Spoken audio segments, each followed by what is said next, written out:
बहुत ही धार्मिक स्थली देवामाई स्थान नुमाई के पास, और आज हम इसका दर्शन करने हमारे साथ हैं डॉक्टर तरन सिंह जी और पुजारी बंसीलाल जी।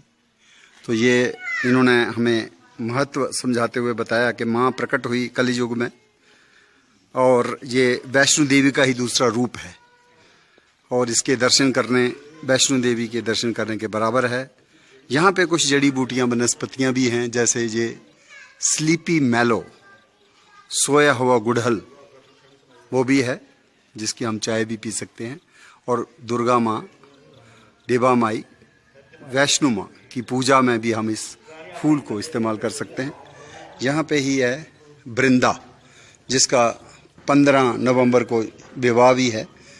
शालिग्राम विष्णु जी का रूप, उससे ही वृंदा का शादी रचाई जाती है, क्योंकि इनकी शादी तो जलंधर से हुई थी।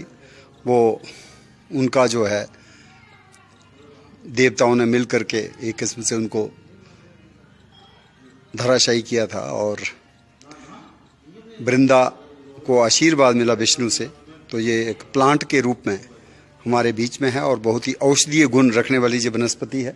मंदिर में चरणामृत भी इसके पत्र और फल, फूल, दल, तुलसी दल के रूप में हमें मिलता है।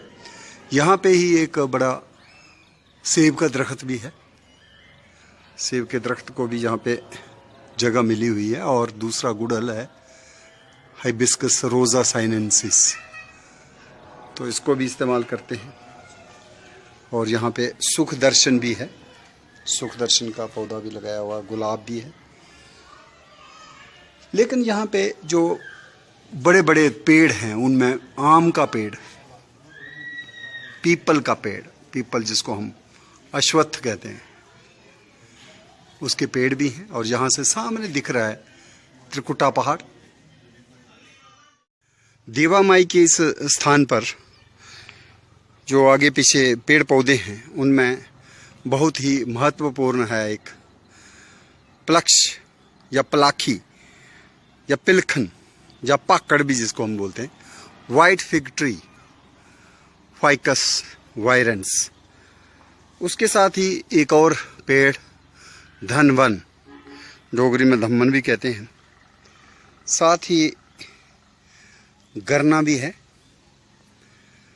कैरिसाओपैका, और कंपिलक। कंपिलक जो है बहुत ही प्राचीन काल से एक महत्वपूर्ण औषधीय वृक्ष भी रहा है, और इसका कुमकुम भी निकाला जाता रहा है, सिंदूर। तो इसलिए इसको कुमकुम ट्री भी कहते हैं, और सिंदूरिया भी, मेलोटस फिलिपिनेंसिस। तो ये खादिरा है, खैर जिसको हम कहते हैं डोगरी में, खादिरा। तो ये भी बहुत ही इम्पोर्टेंट मेडिसिनल और रिलीजियसली इम्पोर्टेंट ट्री है। ये चीड़ है, चीड़ का पाइनस रॉक्सबर्गी, और ये भी जिससे रीज़न के लिए तो ये बड़ी मशहूर रही है चीड़, लेकिन इसकी जो सुइयों नुमा पत्तियां हैं उसकी भी घर में, रसोई में हम एक झाड़ू बनाते हैं।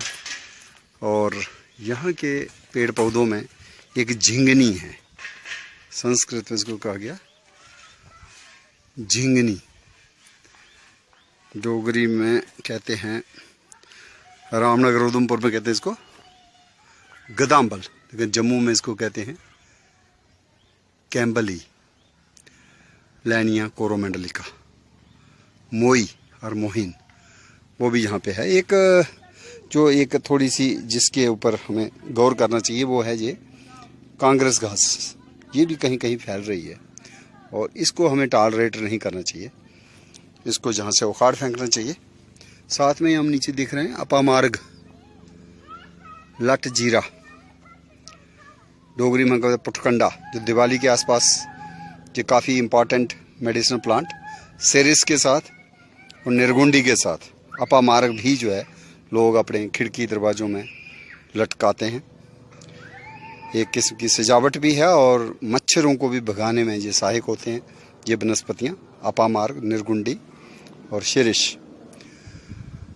बहुत ही रमणीक जंगल, चीड़ का जंगल है जहाँ पे स्थित है ये देवा माई का मंदिर। पुराने पुराने पेड़ कुंज जिनमें पीपल, आम के पेड़ों के साथ साथ चिकन ट्री भी है जहाँ पे, ट्राइडेका सैबीफेरा, जिसको पहले कहते थे सेपियम सैबीफेरम या पहाड़ी शीशम।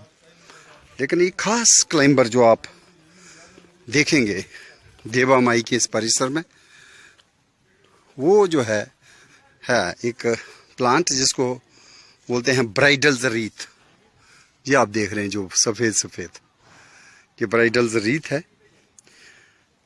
दुल्हन का गजरा कह सकते हैं, लेकिन डोगरी में इसको बुड्डी बेल, बुड बेल ही कहते हैं। और इसकी फ्लावरिंग का टाइम भी देखिए, पतझड़ का वक्त है।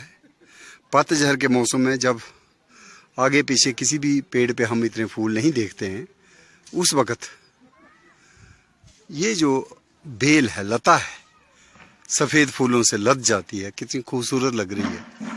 स्नो क्रीपर भी इसीलिए इसको कहा जा गया है। ऐसा लगता है ये बर्फ़ से गिरी हो। और वनस्पति के नाम है पोरानाप्सिस पैनिकुलेटा, पहले कहते थे पुराना पैनिकुलेटा। कणवालोबेलेसी आइपोमिया फैमिली की ही ये लता है। और मुझे लगता है कि हमें इस लता को, पोरानाप्सिस पैनिकुलेटा को, अपने फ्लोरिकल्चर पार्क्स और गार्डन्स में भी शामिल करना चाहिए फॉर इट्स डेकोरेटिव वैल्यू, जो हमारे इस जंगल में खुद ही उगती है।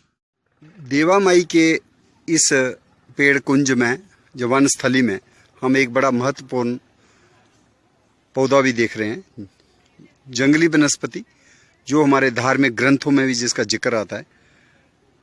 रामायण काल से ही इसका काफ़ी धार्मिक महत्व रहा है और माना जाता है कि कृष्णा इसको इंद्र के बाग से नीचे लाए थे। इसको कहते हैं पारिजात, या हरि का श्रृंगार है तो हार श्रृंगार भी है इसका नाम। पत्ते खुरदरे होते हैं, दो दो आमने सामने, और जो फूल है वो भी बड़ा सुदर्शन चक्र जैसा ही बनता है। ऊपर से सफ़ेद 6 से 8 पंखुड़ियाँ लिए हुए, नीचे की जो उसकी नलिका है, ट्यूब है, वो संतरी गेरुआ रंग या केसरिया रंग की होती है। पुराने काल में इसकी फूलों का ही रंग निकाल करके बौद्धि लोग जो अपने वस्त्र को रंगा करते थे। संस्कृत में इसको कहा गया शेफालिका, और शेफालिका से ही बांग्ला भाषा और असमिया में इसका नाम है शिवली। और इसको हमारे डोगरी में कूरी भी कहते हैं और कहीं कहीं लतूड़ी भी कहते हैं। निक्टेंथस आर्वर ट्रिस्टिस बोटानिकल नेम है, तो जो नाम घड़ा गया है उसमें भी इसके जो लक्षण हैं, नैन नक्श हैं, जो इसकी खासियत है, वो उसमें छुपी हुई है। निक्टेंथस, निक्ट माने रात, एंथिस माने फ्लावर, आर्वर माने ट्री, और ट्रिस्टिस माने सैड। तो इसको ट्री ऑफ सैडनेस भी कहा गया। सैडनेस क्यों?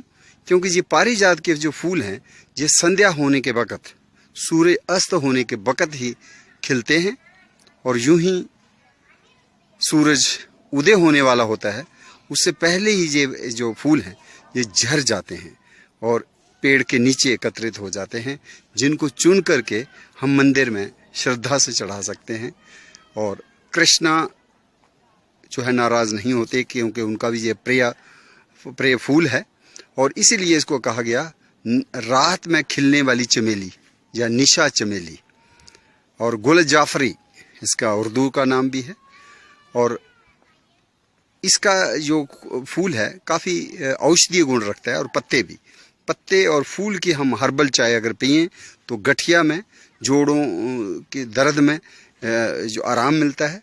साथ में ही घृदसी जो सियाटिका का रोग है, उसमें भी ये जो प्लांट है निक्टेंथस आर्वर ट्रिस्टिस, ये जो है काफ़ी महत्वपूर्ण और बहुत ही इम्पॉर्टेंट रिलीजियस प्लांट है। ये जंगल में होता है, लेकिन ये मंदिरों में भी इसको लगाना चाहिए। और ये बहुत ही इम्पॉर्टेंट प्लांट ओलिएसी का फैमिली का है। ओलिव भी जैतून जो है, जिसका काफ़ी ज़्यादा जिक्र आता है हमारे कुरान में भी। और ओलिव तेल, जैतून का तेल काफ़ी इम्पॉर्टेंट मेडिसिनल, हार्ट के लिए, ये उसी फैमिली का प्लांट है, निक्टेंथस आर्वर ट्रिस्टिस